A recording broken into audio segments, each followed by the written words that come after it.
Praise the Lord. നല്ലൊരു പ്രഭാതം ദൈവനാളിനെ നമുക്ക് സ്തോത്രം ചെയ്യാം.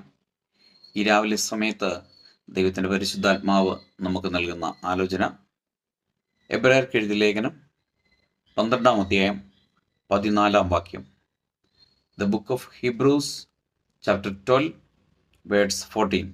എല്ലാവരോടും സമാധാനം ആചരിച്ച് ശുദ്ധീകരണം പ്രാപിപ്പാൻ ഉത്സാഹിപ്പീൻ. ശുദ്ധീകരണം കൂടാതെ ആരും കർത്താവിനെ കാണുകയില്ല. എന്നെ കേൾക്കുന്ന ദൈവത്തിൻ്റെ പൈതലെ, നാം എല്ലാവരോടും സമാധാനം ആചരിക്കാറുണ്ടോ? ശുദ്ധീകരണം നമ്മുടെ ജീവിതത്തിലുണ്ടോ? അങ്ങനെയുണ്ടെങ്കിൽ നിശ്ചയമായിട്ട് നമ്മുടെ കാര്യങ്ങൾ ആമേൻ നടക്കും.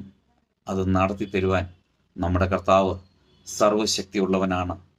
അതുകൊണ്ട് നമ്മുടെ സംസാരത്തിൽ, നോട്ടത്തിൽ, നടപ്പിൽ, ഇരിപ്പിൽ, ചിന്തയിലെ നിരൂപണങ്ങളിലൊക്കെയും ശുദ്ധീകരണത്തിന് തടസ്സമായി അനേക കാര്യങ്ങളുണ്ട്.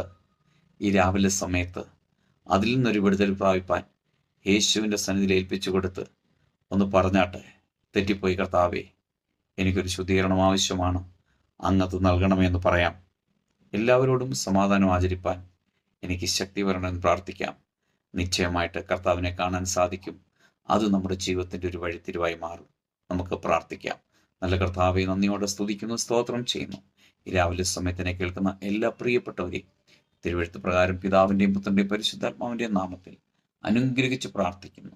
പ്രാർത്ഥന കേട്ടതിനായി സ്തോത്രം. യേശുവിൻ്റെ നാമത്തിൽ പിതാവേ,